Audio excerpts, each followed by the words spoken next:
Evet değerli izleyenler, birlikteliğimiz devam ediyor ve bu sabah dün de duyurmuştum. Bugünkü stüdyo konuğumuz ülkemizin hem Tarım Eski Bakanı hem şu anda Cumhuriyetçi Türk Partisi Milletvekili Sayın Erkut Şahali ile beraberiz. Sabah saatlerinde Cumhuriyet Meclisi'nde yapmış olduğu konuşmayı ve eleştirileri de gündeme getirdik. Gazi Mausa'yı daha doğrusu gündemine almıştı.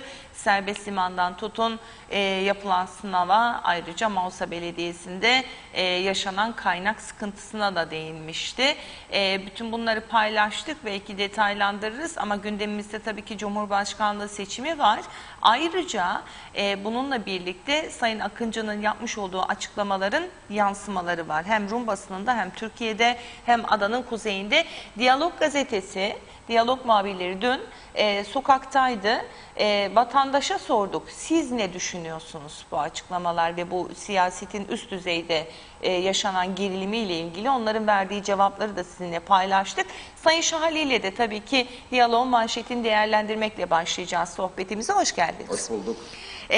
Tabii ben özetlemeye çalıştım ama bugün diyalog manşetinde de tabii ki üst düzeyde çok fazla gerilim var. Maalesef. Bize mesela sabah saatlerinde gelen mesajlar vardı. Görüyorum ki vatandaşlarda da belli kesimlerde, yani hani genellikle böyle Türkiye'den ülke gelip burada yaşayan insanlarda da bir gerilim var. Onlar da ciddi anlamda gerilmiş görülüyorlar. Mesajlarından en azından anladığım bu. İşte bıktık sizden falan gibi böyle bir ötekileştirme. Bu bizim meselemiz diyenler bile oldu mesajlarda. Gerçekten çok şaşırdım. Üzücü bunlar. Çünkü bir ötekileştirme durumu söz konusu oldu. Bunun daha da tırmanmasını ve belirginleşmesini istemeyiz. Ama bizim yaptığımız röportajlarda başlıkta da görüldüğü gibi kimse ilhaktan söz etmedi. Bununla birlikte çok güzel yorumlar vardı ama siz ne düşünüyorsunuz? Siz ne dersiniz? Öncelikle buradan başlayalım. Çok teşekkür ederim. Dinleyenlere iyi bir gün geçirmelerini dileyerek başlamak istiyorum elbette. Tabii bu gerilimin kazananı olmaz. Çünkü isimleri bir tarafa bırakın, makamlar arasında, gerek Kuzey Kıbrıs içerisindeki farklı makamlar arasında, gerekse Türkiye ile Kuzey Kıbrıs arasında makamların karşılıklı beyanlarıyla yükselen tansiyonun hiçbir kazananı olmaz. Bu kalıcı hasarlar yaratır. İlişkilerin sağlıklı zeminde sürdürülmesi, söylenenin net olarak anlaşılabilmesi bakımından çok ciddi bir olumsuzluk yaratır. Ve bu sabah ben de yayınınızda yer verdiğiniz sokak röportajlarınızı dinleme fırsatı buldum. Çok da mutlu oldum. Çünkü yurttaş adeta her düzeydeki siyasiye ders verircesine görüşlerini ifade etti. Diyalog TV'deki sokak röportajlarında. Bu son derece önemli ve herkesin bu sağduyu çağrısını duyması ve ona göre hareket etmesi gerekir. İlhak yapay bir gündemdir. Bir gazetecinin bir sorusu üzerine gündeme gelmiş olabilir ama... Kasıtlı sorulmuş olabilir mi Sayın Şahali? Bu konuda fikir yürütmek istemiyorum. Sayın Cumhurbaşkanı, Cumhurbaşkanlığı makamı marifetiyle bu konudaki gerek yazılı gerek sesli kaydı dağıttı. Dileyenler oradan izleyip istediği yorumu yapabilir. Benim kanaatim siyasetçinin gündeme yön verecek şekilde yanıt verme zorunda olduğudur. İşin doğası gereğidir bu. Dolayısıyla bu konuya Sayın Cumhurbaşkanı kendince bir yanıt vererek konuyu bir gündem maddesi haline getirmeyi tercih olabilir.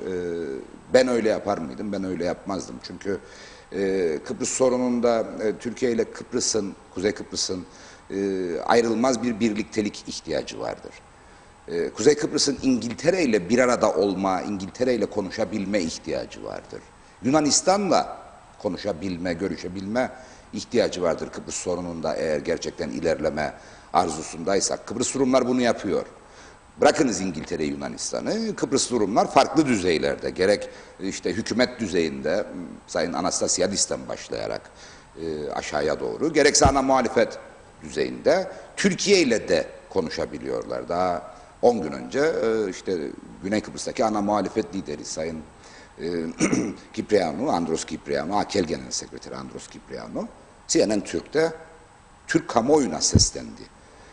Sayın Mevlüt Çavuşoğlu'yla hem Anastasiadis'in hem Andros Kipriano'nun yakın dostlukları olduğunu biliyoruz. Örneğin Crans-Montana sürecinde Sayın Anastasiadis'in gerek Birleşmiş Milletler Genel Sekreteri Guterres'e gerek muhatabı olan Sayın Akıncı'ya söylemediklerini kişisel dostlukları olan Sayın Mevlüt Çavuşoğlu'na ifade ettiğini kendileri kamuoyuna açıkladılar. Dolayısıyla Kıbrıs Türklerin de böylesi gelişmiş ilişkilere ihtiyacı vardır. Kendilerini müzakere masasına ilişkin olarak ifade edebilmek bakımından. Ama şu anki pozisyona bugün itibariyle 12 Şubat günü itibarıyla duruma bakacak olursanız Kıbrıs Türkler Yunanistan'la konuşamaz hale gelmiş vaziyette. Türkiye ile konuşamaz hale gelmiş vaziyette. İngiltere ile konuşamaz halde. O zaman biz kendimizi nasıl ifade edeceğiz? Müzakere masasındaki ilerleme isteğimizi, kalıcı bir çözüme ulaşma arzumuzu nasıl ilerleteceğiz? Kimle konuşacağız? Müzakere sürecinde Türkiye müttefikimiz, geriye kalanlar muhatabımız durumdayken Türkiye de şimdi müttefik olma halini sürdüremez durumdadır. En azından müzakere masasındaki Kıbrıs Türk muhatabı karşısında. Bu son derece üzüntü verici. Gerek Çavuşoğlu'nun Sayın Akıncı ile ilgili sözleri, gerek AK Parti sözcüsü Ömer Çelik'in dün partisinin Merkez Yönetim Kurulu toplantısı sırasında yapmış olduğu açıklamalar kabul edilir değildir. Son derece rencide edicidir. Ama buna sebebiyet verenin de Sayın Akıncı'nın kendini ifade ediş biçiminin olduğunun unutulmaması gerekir. Dolayısıyla iki yanlıştan biz doğruyu bulmaya çalışıyoruz. Bu yanlışlar arasında doğruyu aslında Yurttaş gösterdi bu sabahki yayınınızda. İbretlikti gerçekten. Hayranlıkla ve nefessiz izlediğimi ifade etmek istiyorum. Yurttaş gerilim istemiyor. Yurttaş Kıbrıslı Türk kimliğinin hırpalanmamasını talep ediyor. Kıbrıslı Türklerin kendi kendini yönetmesi gerektiğini, sonuna kadar özümsediğini ve bu konuda bir geri adımın olmaması gerektiğini söylüyor. Dolayısıyla yurttaş Türkiye'ye de Kıbrıs'a da mesaj veriyor çok net bir biçimde. Ve biz de aynı noktada duruyoruz aslında. Kıbrıs Türklerin bir devleti vardır, Kuzey Kıbrıs Türk Cumhuriyeti. Dünyada tanınmıyor, sadece Türkiye tarafından tanınıyor, o da eksik tanınıyor. Çünkü Türkiye'nin uluslararası ilişkileri siyasi tanımanın, diplomatik tanımanın tam anlamıyla uygulanmasına engeldir Kuzey Kıbrıs Türk Cumhuriyeti'ne. Bizim kurumlarımızın örneğin Türkiye Cumhuriyeti'nde muhatapları vardır. Ama bu muhataplarla sağlıklı ilişkiler geliştirmesine imkan yoktur örneğin. Herkesin anlayacağı şeyi söyleyelim. Futbol Federasyonumuzun Türkiye Futbol Federasyonu'ndan son derece gelişmiş ilişkileri vardır. Sürekli ilişkileri vardır. Ancak Türkiye Futbol Federasyonu'na bağlı kulüplerin bizim federasyonumuza bağlı kulüplerle herhangi bir karşılaşma, resmi değil gayri resmi bile bir karşılaşma yapması mümkün değildir. Neden? Çünkü Türkiye Futbol Federasyonu'nun FIFA nezdinde, UEFA nezdindeki pozisyonu ve bu uluslararası kuruluşlara yapmış olduğu taahhütler Kuzey Kıbrıs Türk Cumhuriyeti'nde herhangi bir sportif etkinliğin organizasyonunu engeller, yasaklar. Kuzey Kıbrıs Türk Cumhuriyeti'nin siyasi anlamda dünyada tanınmasını engelleyen karar Birleşmiş Milletler Genel Kurulu'nda alınmış bir karardır. Güvenlik Konseyi kararıdır Birleşmiş Milletler'de alınmış. Dolayısıyla bunun böyle bilinmesi ve bu durumun daha da kötüye gidecek şekilde zorlanmaması gerekir. Bu tansiyonun bir an önce düşmesi gerekir. Gerçekten gerek iktidardan gerek muhalefetten Türkiye'den Kıbrıs'a gönderilen mesajlar yenil yutulur cinsten değildir. Ve Cumhurbaşkanlığının da bu gerçeği yani yaşadığımızın en olmaması gereken durum olduğu gerçeğini idrak ederek bu yangına körükle gitmekten vazgeçmesi gerekir. Ancak maalesef karşılıklı salvolar şeklinde demeçler devam ediyor ve her demeç bir diğerinin tetiklenmesi işlevinden başka bir işe de yaramıyor. Dolayısıyla bu gerilimin hızla aşağıya çekilmesi lazım. Çekilmediği takdirde ne olur? Çekilmediği takdirde bu ilişkilerin yeniden rayına oturtulması gerekenden çok daha fazla zaman alır. Bu zaman kaybı bir tek Kıbrıs Türkleri zorda bırakır. Kıbrıs Türkler dışında bundan zarar görecek bir başka unsur yoktur. Türkiye hayatına devam eder.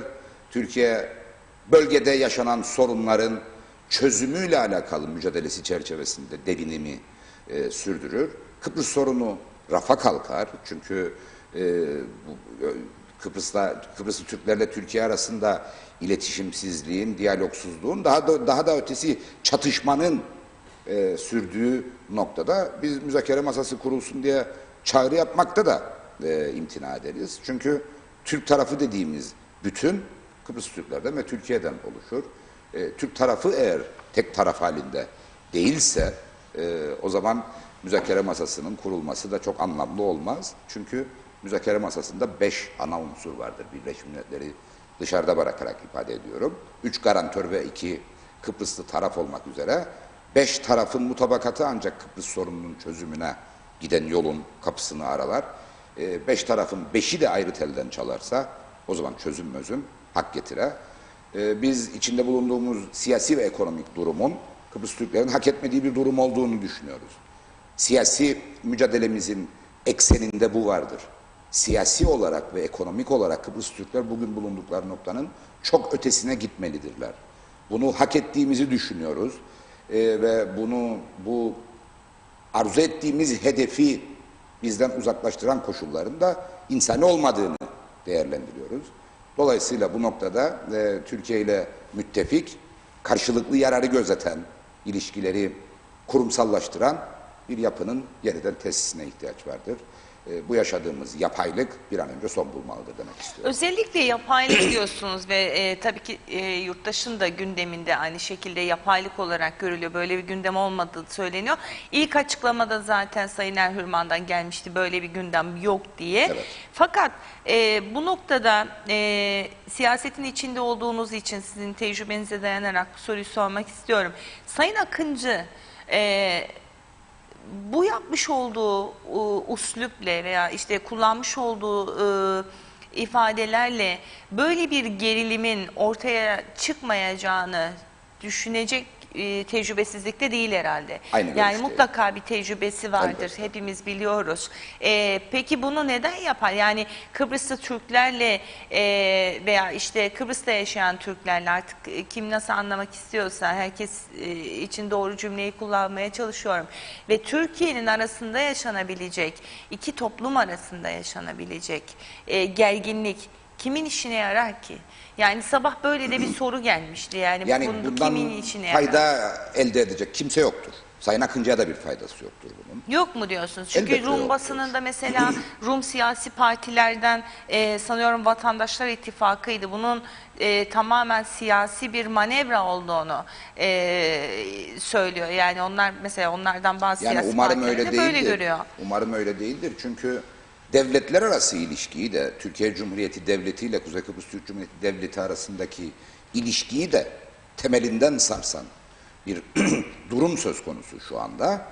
Artı bundan siyasi fayda umarak bunun yapılmış olması halklar arasında da ciddi bir kopuşa sebebiyet verecek düzeyde düşünebiliyor musunuz? Türkiye'deki siyasi yelpazenin tamamı Tabii. kendini solda ifade Herkesin. eden de sağın en ucunda olduğunu söyleyen de ağız birliği yapmış bir vaziyette Sayın Akıncı nezdinde Kıbrıs Türk halkına deyim yerindeyse küfreder pozisyonda. Küfürler de var. Yani özellikle aşırı sağ partilerin kullandığı jargon bizim baktığımız yerden bildikleri tüm küfürleri sıraladıkları bir jargon. Ve bu hakaretlere maruz kalarak siyasi avantaj elde ettiğini düşünecek kadar deneyimsiz bir siyasetçi olmadığını düşünüyorum ben Sayın Akıncı'nın. O nedenle zaten Cumhurbaşkanı'nın ve Cumhurbaşkanlığı'nın yaptıkları açıklamalarda bu tansiyonun aşağıya çekilmesine ilişkin bir sorumluluk üstlenmek durumunda olduklarını söylüyorum. Çünkü kontrolsüz söylemler bir yerlerde durur ve o duranın tortusu da sizinle birlikte ilerler. Yani Sayın Akıncı'nın örneğin yarın Cumhurbaşkanı sıfatıyla Türkiye'de katılmaya niyet edeceği bir şey olsun. Konferans gibi. Yani Türkiye bu kadar ağır ithamların ardından persona non grata demesi lazım Sayın Akıncı ile ilgili. İstenmeyen şahıs demesi lazım. Bunu yüreğiniz kaldırır mı? Böyle bir şey olabilir mi? Ama bu söylemler ve bu mesajlarla birlikte Öyle deniliyor. normal süreç istenmeyen şahıs ilanına kadar gider örneğin. Bu bir felakettir. Bunu hiçbirimiz arzu etmeyiz. Elbette herkes demokratik olarak görüşlerini üslubuyla birlikte ifade etme hakkına sahip olmalıdır. Ben Cumhurbaşkanlığı makamının Türkiye'li siyasetçiler ve Türkiye'li yurttaş tarafından bu kadar ağır hakaretlere boğulmasını, hatta can güvenliği sorunu yaratacak argümanlarla bu konunun ele alınmasını esefle kınarım, esefle karşılarım. Bu başka bir şey. Ama öte yandan iki dost ülkenin siyasi sorumlularının birbirini tahrik edecek açıklamalardan da kaçınma sorumluluğu olduğunun altını çizerim. Şimdi Sayın Akıncı'nın yanılmıyorsam Guardian'a verdiği röportaj cumartesi sabahı itibarıyla kamuoyuna mal oldu ve reaksiyon sebebi haline geldi. Türkiye'deki Milliyetçi Hareket Partisi'nin başkanı, bir kez daha altını çizerek söylüyorum, bize göre bildiği tüm küfürleri kendi siyasi ve ideolojik formasyonuna göre sıralayarak Sayın Akıncı'nın röportajını eleştirdi. Ardından neyin geleceği çok belliydi. Bu bir dalga yaratacaktı ve peşi sıra beyanatlar gelecekti.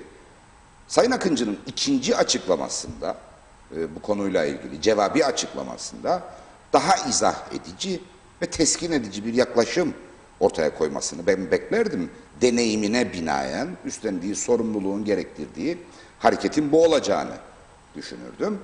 Eğer siz yaptığınız açıklamada en göze çarpıcı ifade olarak söylediklerimin arkasındayım, çünkü bunları geçmişte de söyledim derseniz, o zaman bu kör gözüne parmağım olur ve bu sözün sahibi de, bu söze bir biçimde metaldar olanlar da bu sözün altında ezilir ve hiçbir fayda elde edilmez.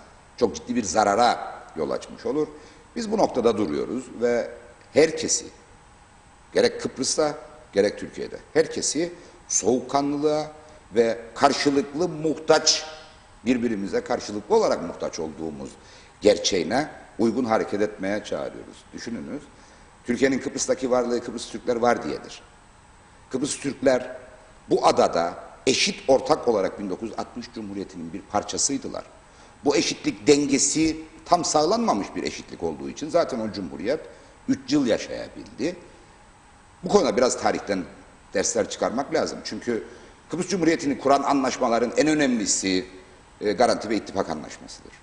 Ve Garanti Anlaşması'dır Türkiye'nin şu an Kıbrıs'ta var olabilmesinin önünü açan anlaşma. O da nedir? Kıbrıs Cumhuriyeti'nin anayasal düzeni bozulduğu takdirde Türkiye Cumhuriyeti, İngiltere ve Yunanistan bu anayasal düzenin yeniden tesis edilmesini sağlamak maksadıyla, bu anayasal düzenin bozulması da gerek iç sebeplerle gerek dışarıdan bir başka ülkenin Kıbrıs'a saldırmış olması gerekçesiyledir. Bu düzenin yeniden tesis edilmesinde rol üstlenmek, fonksiyon yerine getirmek üzere görevlidir garantör ülkeler. Dolayısıyla Türkiye'nin Kıbrıs'ın kuzeyine veya bütününe kendi toprağıymış gibi bakma hakkı o anlaşma çerçevesinde mümkün değildir. Ama zaman zaman raydan çıkan bu söylemler içerisinde işte Kıbrıs'ın veya Kuzey Kıbrıs Türk Cumhuriyeti'nin Türkiye'nin bir vilayeti olduğuna ilişkin, bir vilayeti gibi kabul edildiğine ilişkin argümanlar da dile getirilmektedir. İşte kan edebiyatı hemen gündeme gelmektedir. Evet, burada bir savaş yapıldı. Bu savaş Kıbrıs Türklerin can güvenliğini sağlamak üzere yapılmış bir savaştı. Ama o savaşa gelinceye kadar Kıbrıs Türklerin çok can kaybı, çok akan kanı söz konusu olmuştu bu adada. Kıbrıs'ta toplumlar arası çatışmalar 1963'te başlamadı. Veya 1974'te de başlamadı Kıbrıs Rumlarının ifade ettiği gibi. Türkiye Cumhuriyeti'nin buraya gelirken dökülen kan 1974 yılında dökülen kandır. Ama öncesindekiler yine Kıbrıs Türklerin kanıydı. Dolayısıyla bu konular kanla yıkanarak temizlenemez. Bu konular kan üstünden de bugüne taşınarak çözülemez. O yüzden herkesin sorumlulukla hareket etmesi lazım. Kuzey Kıbrıs Türk Cumhuriyeti'nin ayrı bir ülke olduğu gerçeği, Türkiye'de siyasi söylem, kamuoyuna hitap etme kabiliyetine sahip siyasi söylem tarafları sahip, siyasi söylem sahipleri tarafından mutlaka idrak edilmelidir. Kimse Kuzey Kıbrıs Türk Cumhuriyeti'ni alaşağı ederek yerine bir il, bir ilçe, bir köy, bir mahalle yaratmaya kalkışmasın. Burası bir ülkedir. Bu ülkenin bir devleti vardır ve bu devletinin makamları her halükarda saygıya değerdir. Üslubunca değerlendirilmelidir. Aynı şekilde bu Türkiye için de geçerlidir elbette. Ve ben siyasi anlamda şunu da net bir pozisyon olarak ifade etmek isterim. Biz Kuzey Kıbrıs Türk Cumhuriyeti'nde ayrı bir ülkede, ayrı bir devlete mensup siyasiler olarak Türkiye siyasetini kendi iç siyasetimizmiş gibi değerlendirme hakkına asla sahip değiliz. Ve aynı şekilde Türkiye Cumhuriyeti'ndeki siyaset yapanların da kendi iç meseleleriymiş gibi Kuzey Kıbrıs Türk Cumhuriyeti'ne müdahil olmalarını benimsemeyiz, kabul etmeyiz ve toptan reddederiz. Yani Sayın Akıncı'nın seçimlerde alaşağı edilmesine ilişkin yapılan tavsiyeler, demokratik teamüller çerçevesinde kabul edilir tavsiyeler değildir. Kuzey Kıbrıs Türk Cumhuriyeti halkı her dönemde olduğu gibi bu müdahalelere rağmen kendi özgür iradesiyle bir karar verecektir 26 Nisan'da ve buna birilerinin yönlendirmesi ile bu kararı birilerinin yönlendirmesiyle de yapacak falan değildir. O yüzden herkes söylemini kendi ülkesiyle sınırlandırsın. Kendi ülkesinin dışına aşan, kendi ülkesinin dışında yetkisi varmış gibi konuşma yapanları bir zahmet tüm halkımız göz ardı etsin. Gerek Kıbrıs'ta gerek Türkiye'de. Evet. Mesajlarımız var. Bununla ilgili birkaç mesajımız var. Onları okuyalım. Diğer konulara geçeceğim. Aslında bu mesajdan önemli. Vatanseverler Derneği Başkanı Uğur Güler göndermiş bize. Günaydınlar Çiğdem Hanım. Şahali Bey sizlere de günaydın demiş. Sayın Akıncı açıklamalarında Hatay'ı ve merhum Sökmenoğlu'nu konuşmak zorunda mıydı ki? Diyor. Yani kendi takdiridir. Dolayısıyla ama zaten CTP olarak siz doğru yani ben mu şunu ifade etmek istiyorum. Tabii hep ilhak diye anlatılıyor. Bu da Türkiye'yi kışkırtan bir ifadedir, onu söyleyeyim. Çünkü ilhak bir ülkenin bir başka ülkeyi o ülkenin iradesi dışında bir biçimle kendi sınırlar dahiline katmasıdır. Yani Kıbrıs Türkler istemediği halde Türkiye'nin Kıbrıs'ın kuzeyini veya bütününü kendi sınırlarına dahil etmesi anlamına gelir ilhak. Evet. Hatay'daki bir iltihak meselesiydi. Neydi? Hatay bir özerk cumhuriyet veya bir cumhuriyet, tam olarak statüsü tartışılır belki. Ama bir Fransız mandası egemendi Hatay'da. Bu cumhuriyette bir plebisit yapılmış, bir referandum yapılmış ve bu referandum parlamentoda da onaylanarak Hatay Cumhuriyeti'nin Türkiye'ye katılımına karar verilmiştir. Dolayısıyla bu bir iltihaktır. Yani bir ülkenin kendi rızası ve isteğiyle bir başka ülkenin sınırları arasına girmesi anlamına gelir. Dolayısıyla ister adına ilhak deyin, ister iltihak deyin, şu anda öyle bir gündem yoktur ve olmamalıdır da. Bu kadar da net ifade ediyorum. Yoktur ve olmamalıdır da. Dolayısıyla öyle bir söylem geliştiği noktada, öyle bir ihtimal sezinlediğiniz noktada ama somut işaretlerle, çıkarsamalar veya varsayımlar üzerinden değil, çünkü bu çok ciddi bir konudur ve yeri gelir bugünkü etkisi gibi tahrikkar da bir konuya dönüşebilir. O zaman durumu değerlendirirsiniz ama şu anda böyle bir gündem olmadığı için bu konuya en azından tahrik edici unsurlarını törpüleyerek yanıt verirdiniz ve günün gündemi olmadığını, bu gündemin oluşması halinde Kıbrıs Türklerin kendi vatanında kendi kendini yönetir bir pozisyonda olma istekliliğinin baki olduğunu söyler ve geçersiniz. Yani bunu simgelerle anlatmazsınız. Geçmişte yaşanmış örnekleri, Hatay örneği gibi örnekleri veya Kırım'daki örneği, iki tezat örnektir. Çünkü birinde ilhak faaliyeti, birinde iltihak faaliyetidir söz konusu olan. Bu örnekleri de kullanarak kendi meselenizi izaha çok fazla yeltenmezsiniz. Çünkü konu hassas. Her ikisine de Türkiye metaller olmuş vaziyette ve her ikisine de Türkiye'nin tutumu ortada dururken Kıbrıs üzerinden bunu yeni bir durum varmış gibi göstererek kamuoyunu kışkırtmazsınız karşılıklı olarak diye değerlendiriyorum. Ve bunları bir kez daha altını çizerek söylüyorum. Çok ciddi bir esefle karşılıyorum. Çok ciddi bir üzüntüyle gözlemliyorum ve bir an önce bu tansiyonun aşağıya düşürülmesinin konuya taraf olanların sözüyle, eylemiyle müdahil olanların sorumluluğu olduğunu söylüyorum. Evet. Mehmet Kurtulmuş bunca zamandır müzakere ede ne oldu da olacak onun için arkamızı Türkiye'ye sağlam dayayalım, gerisi boş demiş. Hasan Nihat Erduran, Birleşmiş Milletler 186-64 kararı BM'yi 3 aylığına Kıbrıs'a getirmişti. Hala buradalar, yorumunuz nedir diye bir Yani bağlama Hasan Nihat yapmış. Bey'in işaret ettiğinin bir devamı vardır. O da 4 Mart 1964 kararıdır. Ve Birleşmiş Milletler Genel Kurulu'nda alınmış bir karardır. Yine Güvenlik Konseyi kararıdır. 4 Mart 1964 kararı Türkiye'nin onayıyla üstelik alınmış bir karardır. O da Kıbrıs'ta yeni bir durum oluşuncaya kadar, ki 4 Mart 1964'te o durum hala Kıbrıs Cumhuriyeti'nin devamı anlamına geliyordu. Kıbrıs Cumhuriyeti'nin anayasal bütünlüğü sağlanıncaya kadar kabineden çekilmiş olan Türk bakanların, yani hükümetten ayrılan Kıbrıs Türklerin yerine Rum bakanların atanması ve Kıbrıs Cumhuriyeti'nin Kıbrıs Rumlar tarafından dünyada temsil edilebilmesinin önünü açan bir karardır. 4 Mart 1964 kararı Doctrine of Necessity denir. Zorunluluk doktrini. Dolayısıyla bugün Kıbrıs Rumların dünyada egemen bir devlet olarak muamele görmesinin, yasal bir hükümet olarak işlem yapmasının sebebi 4 Mart 1964'te Türkiye Cumhuriyeti'nin de onayıyla alınmış olan karardır. Bunun da bilinmesine ihtiyaç vardır. Sadece işaret ettiği 186 sayılı karar değil, aynı zamanda 4 Mart 1964 kararını da hesaba katmak lazım. Evet, devam edelim şimdi. Diğer konulara da değinmek istiyorum çünkü. Şeyi de soralım, nasıl gidiyor çalışmalar, Çok yoğun ve Cumhurbaşkanlığı güzel. seçim çalışmaları? Çok Neler yoğun ve gözlemliyorsunuz, güzel. nasıl karşılanıyorsunuz? Bir kere şunu ifade etmem lazım.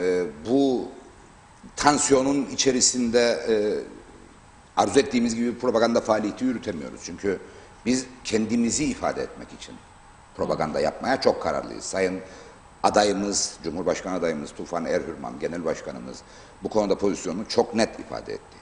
Herhangi bir adayla veya tarafla dalaşma, herhangi bir adayı veya tarafı hedefine koyarak eleştirme niyetiyle propaganda yürütmüyor ve yürütmeyecek.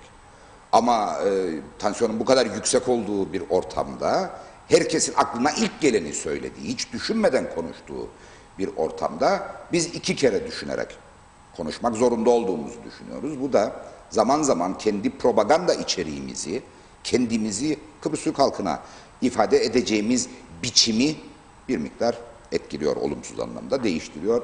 Dolayısıyla bu sebeple de biz bu tansiyonun bir an önce düşmesi gerektiğini düşünüyoruz. Çünkü yapay bir ortamda Cumhurbaşkanlığı seçimine gitmek belki de isabetli sonuçların oluşmasına engel teşkil eder. Kıbrıs Türk halkı Duygusal kararlar verebilir. elbette Kıbrıs Türk halkı yapay gündemlerden bir an önce sıyrılarak gerçekten önümüzdeki 5 yılı nasıl bir cumhurbaşkanıyla yaşamak istediğinin kararını vermek durumundadır.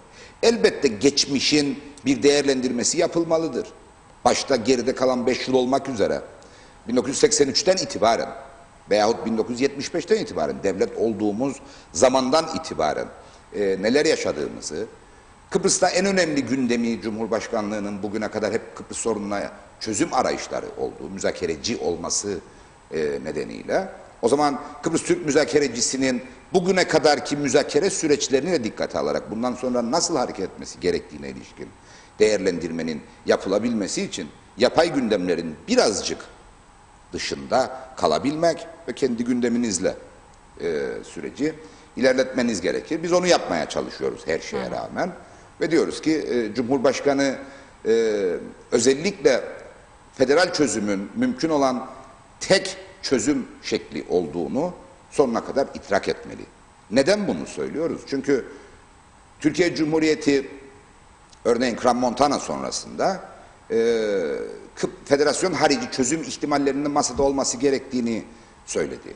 Burada altı çizilmesi gereken kelime masadır. Hiçbir hal ve koşulda, buna Kuzey Kıbrıs Türk Cumhuriyeti'nin tanıtılması da dahil, hiçbir hal ve koşulda masada kabul edilmemiş bir çözüm Kıbrıs Türkler açısından bir çözüm anlamına gelmeyecek. Ve bizi bugün bulunduğumuz noktanın 1 milim ötesine taşımayacak. Çözüm her neyse masada çıkacak. Yani karşılıklı kabul edilebilir bir çözümdür gerçek çözüm. Ve şu anda karşılıklı olarak kabul edileceği ifade edilen tek alternatif federasyondur. En son ne zaman teyit edildi bu? En son 26 Kasım'da Berlin'de liderlerin BM Genel Sekreteri ile bir araya geldiği görüşmede teyit edildi. Bu federasyonun hangi çerçevede gerçekleştirileceğine ilişkin nedir yine kabul? Siyasi eşitliktir.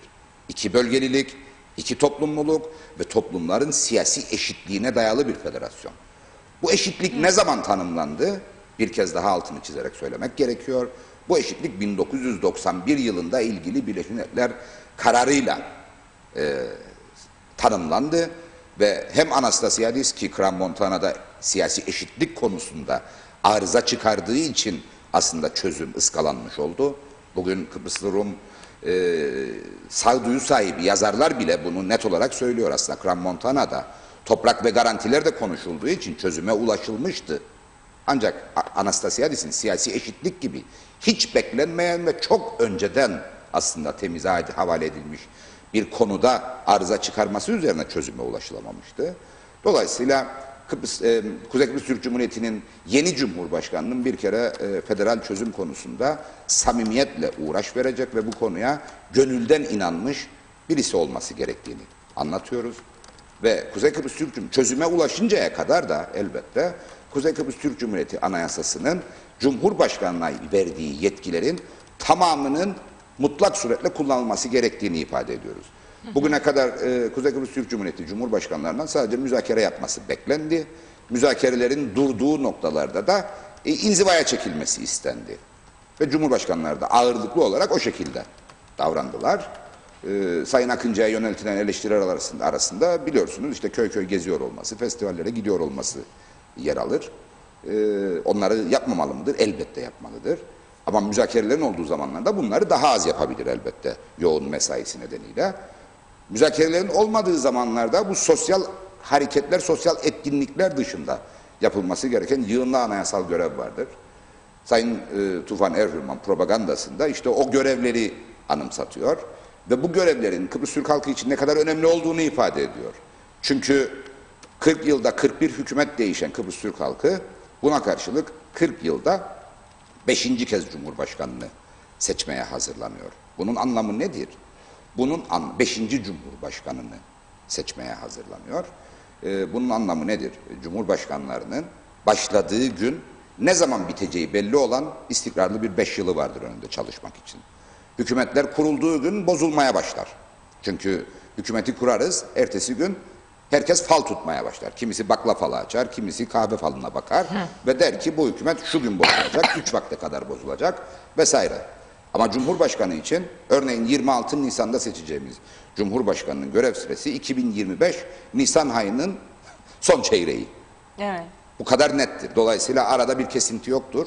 Ve o anayasada özellikle Cumhurbaşkanı'na yürütmeye ilişkin verilen görevler ve sorumluluklar son derece önemlidir ve Kıbrıs Türk halkının ihtiyaç duyduğu pek çok çözümü, sadece Kıbrıs sorununun çözümünü değil, pek çok çözümü sağlamada önemli bir misyon üstlenecektir. Dolayısıyla biz bunları anlatıyoruz.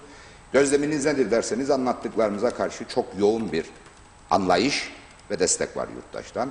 Bu bizi son derece motive ediyor. Çok daha istekli bir şekilde kendimizi ifade etmemizi sağlıyor. Bu anlamda bize gönül veren, kucak açan herkese teker teker teşekkür etmeyi de bir görev sayarım. Çünkü sürekli bir propaganda faaliyeti içerisindeyiz ama bunun dışında gözlemlediğim bir başka durumu da paylaşmak istiyorum. Yayından önce size söyledim. Onun için izleyenlere de bir borçtur bu. Ona doğru geliyordum aslında. Ciddi bir de ekonomik sıkıntı var maalesef. Özellikle alışık olduğumuzun dışında bir soğuk dönemden geçiyoruz. Bu soğuk dönemde özellikle bize evinin kapılarını açan, yuvasını açan yurttaşlarımızın ısınma konusunda ne kadar tutumlu olmak zorunda olduğunu gözlemliyorum.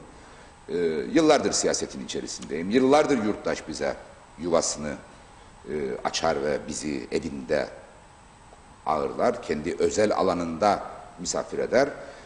Hiçbir dönemde bu kadar kısıtlı imkanlarla ısınmaya çalışan ve dolayısıyla ısıtıcılardan ziyade bataniyelerden, başka tür yardımcı unsurlardan yararlanan bir durum görmemiştim. Dolayısıyla bu yaşadığımız geçim sıkıntısının aslında çok tipik de bir göstergesidir. Her ne kadar da Sayın Başbakan ekonomik anlamda müthiş keyif içinde olsa da konforlu ve hava atar pozisyonda olsa da hatta bu sevincini İngiltere'de gençlik anılarını tazeleyerek yaşasa da yurttaşın gündeminde gerçekten çok ağır bir geçim sıkıntısı olduğunu net olarak ifade etmek istiyorum. Şimdi tabii ben haberin adını tam hatırlayamadım. Arkadaşlara baktırdım içeride birkaç tanesine ama şey yapamadım.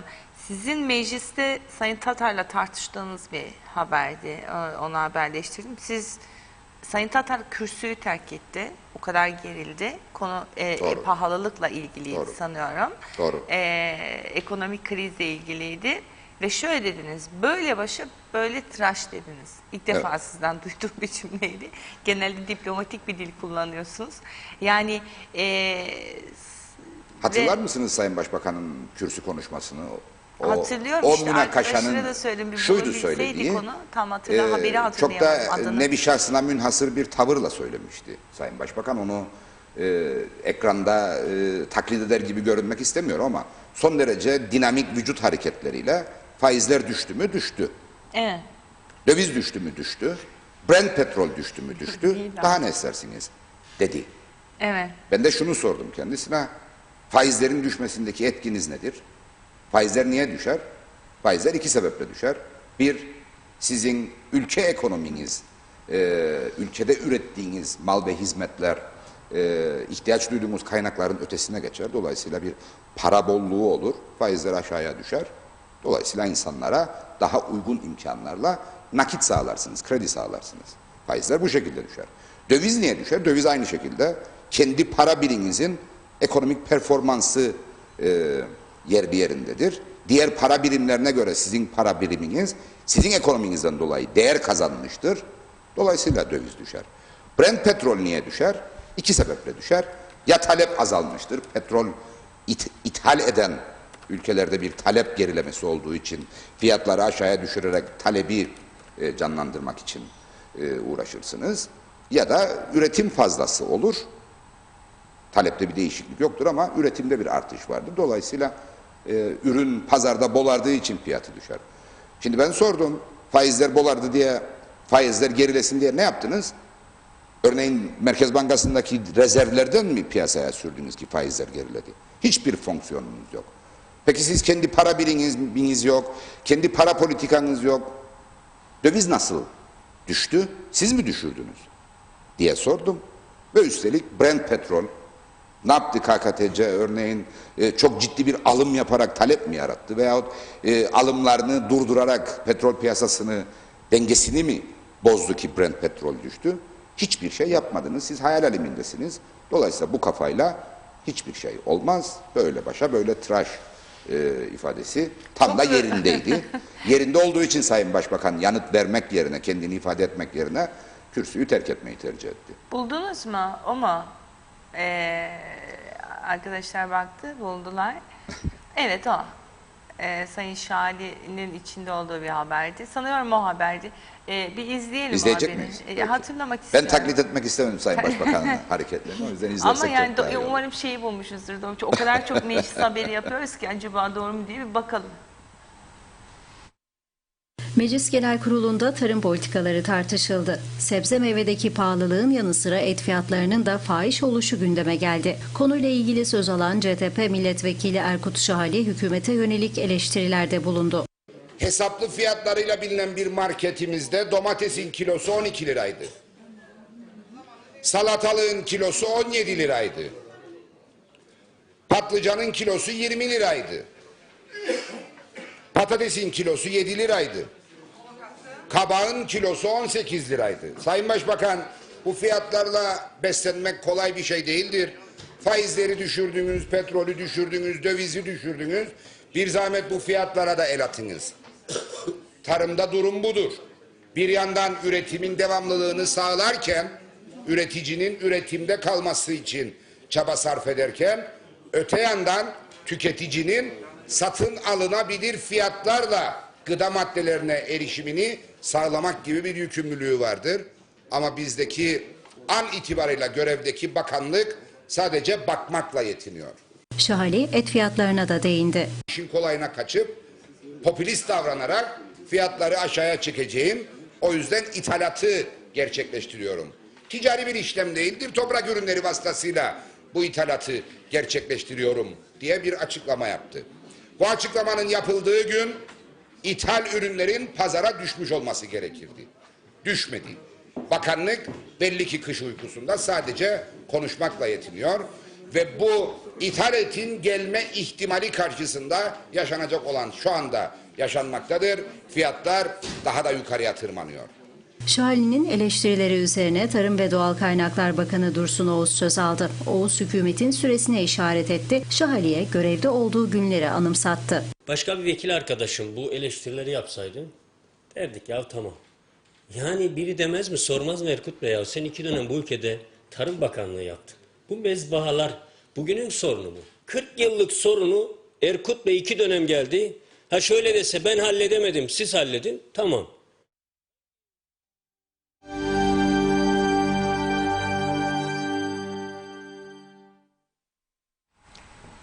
Gerçi bahsettiğimiz meclis konuşması bu değildi ama dediğim Sayın gibi Başbakan gene haberlerin ayrıldı ismi- ama yani. Sayın Başbakan sürekli ayrılıyor.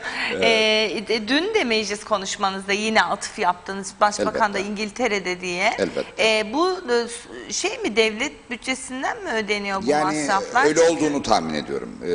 Bakanlar Kurulu'nu kararını görmedim ama arkadaşlarıma takip etmelerini söyledim. Şu ana kadar, yani bugün 3. gün zannediyorum. Kayda değer bir teması olmadı Sayın Başbakan'ın İngiltere'de. İlk günü zaten Cambridge'de gençlik anılarını tazeleyerek geçirdi. Ve Kıbrıs Türk halkına servis edilen haber de buydu. İşte 30 küsur yıl sonra, 36 yıl sonra galiba, Cambridge'de tekrardan Tatar diye. Dün akşam bile bildiğim kadarıyla Kıbrıs Türk halkının, İngiltere'de yaşayan Kıbrıs Türk halkının huzuruna çıktı Sayın Başbakan. Bana ulaşan görsel malzemelerde Ulusal Birlik Partisi bayraklarının olduğu bir salonda konuştu Sayın Başbakan. Dolayısıyla bunun devletle alakalı olmayan bir organizasyon olduğunu anlıyoruz. Yani bunu soracağız Sayın Başbakan'a. Bu ziyaret siyasi bir ziyaretseydi, hem özel hem siyasi bir ziyaretseydi, bunun masraflarının elbette Kıbrıs Türk halkının cebinden ödenmesi doğru değildir. Bilebildiğim kadarıyla Cambridge'de işte üniversitesine gitti Sayın Başbakan. Orada bir Kıbrıs Türk'ün çalıştırdığı Duncan'la restorana görüşmüş uğradı. falan. Şimdi Ayn Duncan'la görüşürsünüz. Yani onun resmi bir sıfatı yoktur. Diğer resmi temaslarınız arasında belki Ayn Duncan'la da bir araya gelirsiniz. Bunu anlayabilirim ama örneğin İngiltere'ye giden Kıbrıs Türk siyasilerin en önemli faaliyetlerinden bir tanesi halkla buluşmadır. Oradaki kardeşlerimizle bir araya gelmedir. Eğer bu bir araya gelişte Ulusal Birlik Partisi bayraklarıyla bezeli bir salonda yapılan bir etkinlik söz konusuysa bunun devlet etkinliğiyle ilişkilendirilmesi de doğru değildir. Sayın Başbakan beraberinde 4 de seçkin gazeteci götürdü. Bu gazetecilerin aktardıklarından edinebildiğimiz kadarıyla, çünkü doğru dürüst bir bilgilendirme de Başbakanlık tarafından yapılmadı. En azından bugün bir gazetecinin köşe yazısını okuma fırsatı buldum. Masraflarının devlet tarafından karşılandığını, böyle olmasaydı oralarda açsız susuz kalacaklarını fiyatlar nedeniyle ifade eden bir kısım vardı yazısının içerisinde. Bilebildiğim kadarıyla pazartesi akşamı Sayın Tatar'ın İngiltere'de yerleşik kardeşinin verdiği bir yemek söz konusuydu. O yemekte bir araya geldi Sayın Başbakan muhataplarıyla. Böyle bir durum yani. Dolayısıyla bu bir seçim operasyonu da olabilir. Sorun değil. Parası elbette devletten karşılanmamak kaydıyla. Göreceğiz. Hem yapılan açıklamalara bağlı olarak hem de elbette sorulması gereken soruları sormakta imtina etmeyiz. Sayın Başbakan her ne kadar da kontrolünü kaybedip zaman zaman sorularımıza sinirlilik haliyle Ama genelde karşılık size verse de, sinirleniyor. Siz sinirlendiriyorsunuz. ben yani Sayın Başbakan'ın Kıbrıs Türk halkının hak ettiği ölçüde ciddiyetle başbakanlık yapmadığını düşünüyorum. Espriyi hepimizin yaptığı bir şeydir. Ben de siyasette espri yapanlardan sayarım kendimi. Zaman zaman soğuk olur ama espridir yaptıklarım.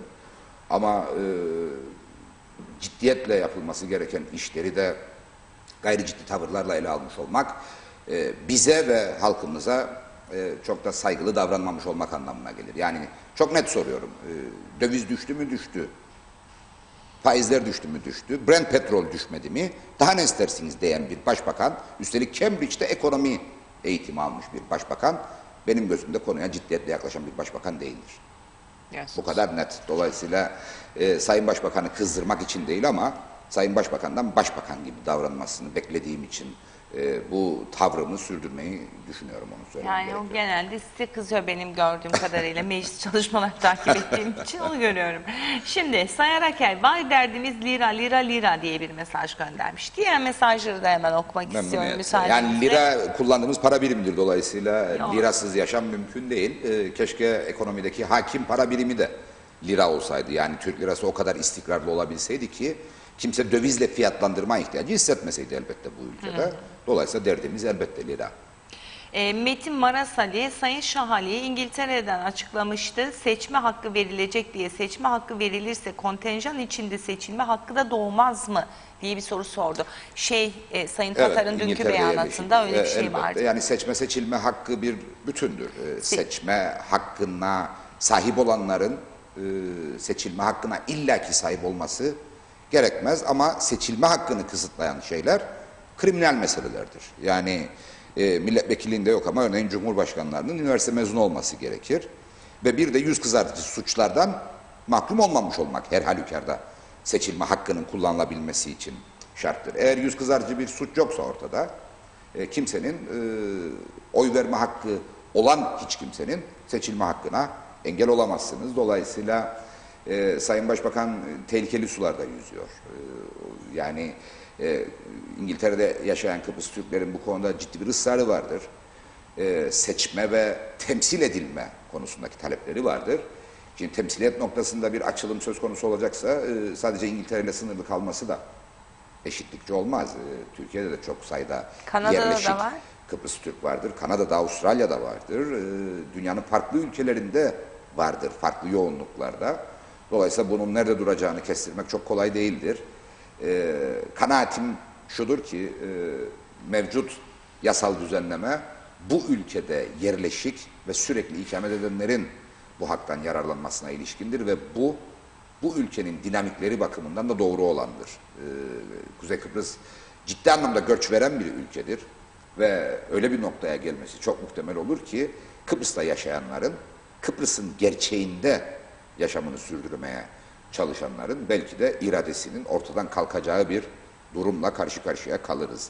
Bu illaki olacak diye söylemiyorum ama göç veren bir ülke olduğumuz için yurt dışında yaşayan kardeşlerimizin sayısının yurt içinde yaşayanlardan fazla olduğuna ilişkin genel bir kanaat söz konusudur. O yüzden bu konu popülizmden uzak ve ciddiyetle ele alınması gereken bir konu. Tabii bu başka tartışmaları da beraberinde getirme olasılığı var. Geçmişte şunu bile tartıştık. Hani yurt dışında yaşayan Kıbrıslı Türkler oy versin, adada yaşayan Maronitler o zaman oy versin, seçme seçilme hakkı olsun. Ne bileyim Ermeniler varsa onlar o zaman adada yaşıyor, ikamet ediyor, seçme seçilme. Bunları bile tartıştık Çok ve meclisin dokusunu değiştirebilme olasılığından söz Kıbrıs ediliyordu. Cumhuriyeti Anayasası'nda örneğin azınlıklarla ilgili bir düzenleme vardır. Maronitler, Latinler ve Ermeniler kendi temsilcilerini seçerler, oy hakkı olmaksızın seçerler ve parlamentoya gönderirler. Nedir oradaki efkar? Genel itibariyle çoğunluk nüfusların yani Kıbrıs Türklerin ve Kıbrıslı Rumların karar vermesine açık kalır sistem ama o azınlıkların da parlamento düzeyinde kendilerini ifade edebilmelerinin önü açılmış olur. Dolayısıyla eğer oy hakkı olmaksızın bir temsiliyet söz konusu olacaksa bu yine ciddiyetle tartışılarak bir açılım söz konusu olabilir ama bu ülkede yaşamını yerleşik olarak sürdürmeyenlerin bu ülkedeki siyasete yön verecek düzeyde bir varlık göstermesini ben tedirginlik verici buluyorum. Temel yaklaşımın altını çizerek söylüyorum. Biz ekonomik sebeplerle, siyasi sebeplerle, güvenlik sebepleriyle çok ciddi bir göç vermişiz yurt dışına. Dolayısıyla yurt dışında oluşan nüfus varlığımız yurt içindekinden belki fazla, belki de eşit düzeydedir veya çok yakındır. Dolayısıyla gurbet psikolojisi içerisinde yapılacak siyasi tercihler belki de bu ülkede yaşayanların siyasi tercihlerinden çok farklı olabilir. Örneğin bu ülkede az önce ifade ettiğim geçim güçlüğü yurt dışında yaşayanlar açısından belki de görülür değildir. Ya o söylediğiniz çok Dolayısıyla yani bunun çok ciddi şekilde ele almak gerekiyor. dramatik bir durum ya. Yani yani bir seçim yaşanıyor. Oy istiyorsunuz. İşte insanların evine gidiyorsunuz veya işte kitle toplantılarında kendinizi anlatmaya çalışıyorsunuz ve ülkenin içinde bulunduğu ciddi ekonomik bir kriz olduğunu birebir yaşayarak Kesinlikle. gözlemliyorsunuz. Çok gerçekten dramatik bir durumdur. Tek göz soba, beraberinde işte ne bileyim insanların Mutlaka ilave giysi ve battaniyeyle örtülerle, ısınmaya evet, çalışması yani falan. Tabii bu yani korkunç bir de çünkü bu konuda insanlar siyasi parti ayrımı yapmadan elbette. her Soğuk da gelene siyasi parti ayrımı eleştiriyor. yapmıyor. Soğuk da siyasi parti ayrımı yapmıyor. Aynen Dolayısıyla öyle. o soğuğa metaller olanlar karşısında kimi bulursa ona dert yanar ve ondan çözüm bekler.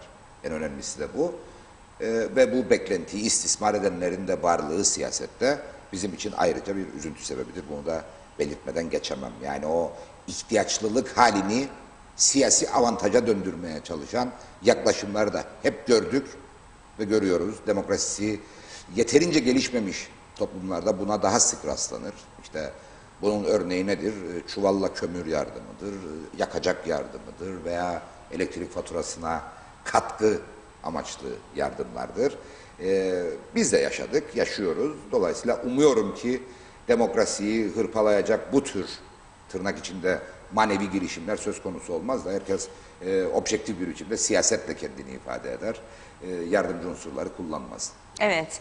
Sayın Şahli keşke Mausa'ya da değinseydik ama Mausa'ya 5 değemeyecek dakika kadar geçti. kayboldu zaten. Zaman. Belediyeyi söyleyeceksiniz çok büyük olasılıkla. Ödenmişler. Yani maaşların ödenmesi mesele değil. Keşke hiç böyle bir sorun olmasaydı. Ve keşke Manisa Belediyesi'nin tek sorunu maaşların tırnak içinde teknik sebeplerle ödenmemiş olmasıydı. Manisa Belediyesi teslim bayrağını çekti diye ifade ettim dün. Çatısına beyaz bayrağı çekti. Çünkü sadece 50 personelin, 100 personelin veya sayısı bilinmeyen, kimse bilmiyor Manisa Belediyesi'nde şu anda kaç kişi çalıştığını. Sayısı bilinmeyen personelin maaşlarından ibaret değildir sorun. Dün de ifade ettim. Manisa Belediyesi'nin tek başına yaklaşık 25 milyon Türk lirası 2 tesise borcu vardır.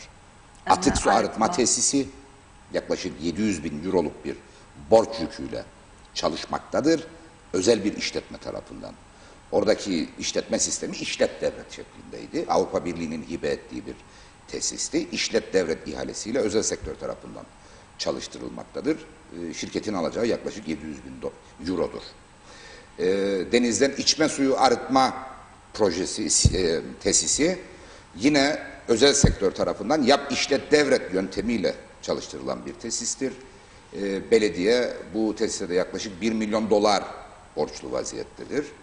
Ve bu borç yükü altında bu iki tesisin faaliyetlerini durdurması demek hem yok olmaları anlamına gelir. Çünkü bu tesislerde faaliyet durduğu noktada geriye dönüş mümkün değildir. O tesisler yok olur. Hem bu iki tesisin yok olması muhtemeldir hem de Mausa'nın pis suya batması, kanalizasyon suyuna, lağım suyuna batması hem de temiz sudan mahrum kalması anlamına gelir. Dün bu konuşmayı yaptığımda meclisi dinleyen bazıları şu şekilde reaksiyon verdi. Denizden içme suyu arıtma projesi niye yapıldı ki? Çünkü bizim de belediyede bulunduğumuz dönemde yapılan bir projeydi. Anımsatmak isterim. Manisa şehrinin günlük su ihtiyacı yaklaşık 7.000 ton iken Manisa'ya günlük 2.000 ton su verilebilmekteydi. Ve o tesis yapılmamış olsaydı Türkiye'den gelen su gelinceye kadar Manisalı susuzluktan kuruyacaktı. Dolayısıyla o tesis gününde yapılmış en doğru yatırımlardan bir tanesidir ki Manisa'yı merkezin Lefkoşa siyasetinin boyunduruğundan kurtarmıştır su konusunda. Çünkü o Tabii dönemde Lefkoşa'dan gidiyordu su. bakınız ama Boru o dönemde patlamıştı falan. Manisa'ya su ulaştıran kaynak Güzelyurt'tu. Ve o Güzelyurt'taki kuyular Lefkoşa Manisa'ya su ulaştırsın diye kazılmış ve boruları döşenmişti. Ama Manisa hattın en ucunda, Lefkoşa orta yerindeydi. Ve Manisa'ya gelen su Güzelyurt'tan çıktıktan sonra Alayköy, Gönyeli, Lefkoşa, Değirmenlik, Aslanköy, Pirhan, Dört Yol buraları kat ettikten sonra geliyordu. Sözde sadece Lefkoşa ve Manisa'ya su verilsin diye yapılmış olan bu hattan bu saydığım yerleşim yerlerinin tamamı su aldıktan sonra Mansa'ya ancak artan geliyordu. O nedenle günlük yaklaşık 12 bin ton su üretiliyordu o dönemde. Güzelyurt'taki kaynaktan Mansa'ya kala kala 2000 ton su kalıyordu. Dolayısıyla o deniz suyu arıtma tesisi yapılmamış olsaydı Mansalı susuzluktan çoktan kurumuştu. Evet. Ve bu iki tesisin maalesef şu anda kapanması gündemde. Piyasaya milyonlarca liralık borç vardır. Bunu herkes söylüyor, ben söylemiyorum. Belediye başkanı hesap vermekten kaçınıyor. Borcu borçla kapatmak için meclis üyeleriyle adeta her gün didişiyor, kavga ediyor ve olan da Mansalı'ya oluyor. Lefkoşalı bunu çok acı bir biçimde yaşadı. Tüm ülke seyretti ama Lefkoşalı yaşadı. Şimdi sırada maalesef ülkenin ikinci büyük kenti, ikinci büyük belediyesi Mansa var. Üstelik o Mansa ki 2014 yılında bu ülkede belediyeciliğin hizmet bakımından, hizmet modeli bakımından amiral gemisi pozisyonundaydı. Belediyelerin amiral gemisi belki Lefkoşa'dır ama Lefkoşa'nın içine düşürüldüğü duruma kıyasla o amirallik rütbesi Mansa'daydı 2014 yılında. Amirallikten şu anda tayfalığa geriletilmiş bir Mansa Belediyesi ile karşı karşıyayız Bence maalesef. şimdi Yenikent amiral oldu. Gönyeli. Peki çok teşekkür, teşekkür ediyorum ederim. size. Değerli izleyenler, birlikteliğimizi bugün burada noktalıyoruz. Yarınki stüdyo konuğumuzla ilgili de hemen bilgi verelim. Yarın stüdyomuzda Maliye Bakanı Olgun Amcaoğlu'nu ağırlayacağız. Görüşmek üzere, hoşçakalın.